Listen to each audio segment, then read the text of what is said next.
বন্ধুরা, শাশুড়ি বৌমা রান্নাঘরে সবাইকে স্বাগত। আগের দিন মাছের মাথা দিয়ে মুড়ি ঘন্ট করেছিলাম, আপনারা সবাই দেখেছেন। আমার খুব ভালো লেগেছে। সঙ্গে থাকেন, তাহলে আমার খুব ভালো লাগবে। তাহলে আমি আরও নতুন নতুন রেসিপি করে দেখাবো। ইলিশ মাছের মাথা দিয়ে কচু শাক রান্না করবো। তাই আমি প্রথমে কচুগুলো কেটে নেব।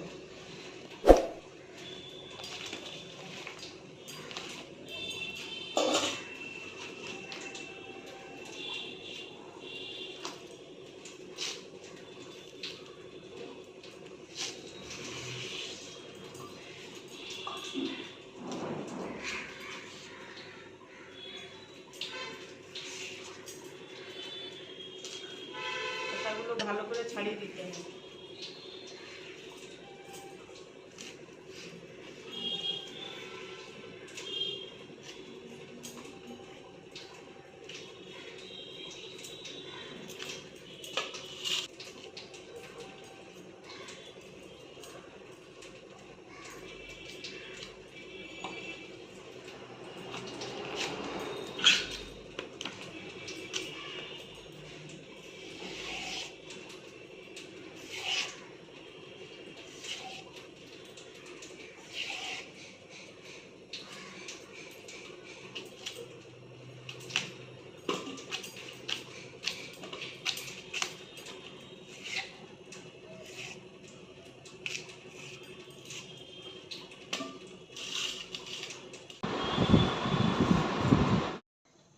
কচু শাকটাকে আমি প্রথমে সিদ্ধ করে নেব, নুন হলুদ দিয়ে সিদ্ধ করে নেব।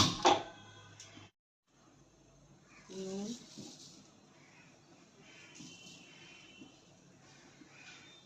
হলুদ দিয়ে সিদ্ধ করে নেব।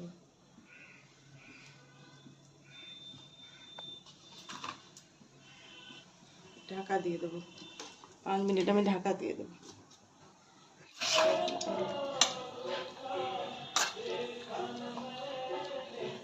কচুটা সিদ্ধ হয়ে গেছে, ঢেলে দেবো।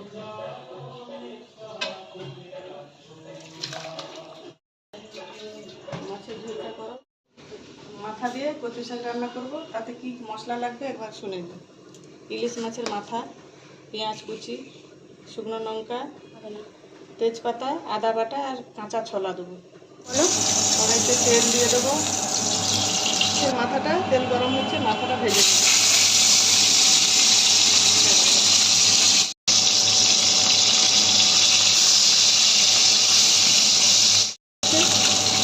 তুলে নেব। প্রথমে শুকনো লঙ্কাটা দিয়ে দেবো, তেজপাতা দিয়ে দেবো, কালো জিরা ফোড়ন দেবো, পেঁয়াজ কুচি,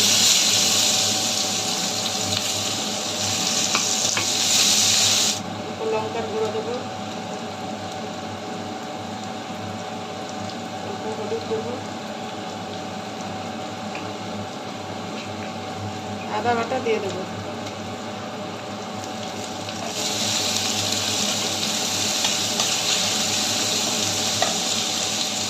এর উপরে আমি মাছের মাথা দিয়ে দেবো, কাঁচা ছোলা দিয়ে দেবো।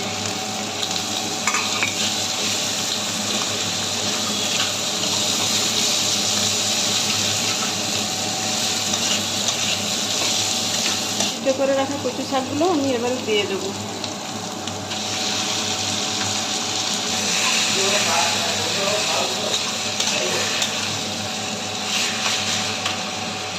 চিনি দেবো, তাহলে মিষ্টি মিষ্টি লাগবে, ভালো লাগবে, খেতে ভালো লাগবে। একটু মিষ্টি মিষ্টি দিলে খেতে খুব সুস্বাদ হবে। এগুলো আমি একটু মিষ্টি দিয়ে দেবো। ভাজা মশলা একটু দিয়ে দেবো, গরম মশলা, জিরে গুঁড়ো। ঢেলে নেবো, হয়ে গেছে।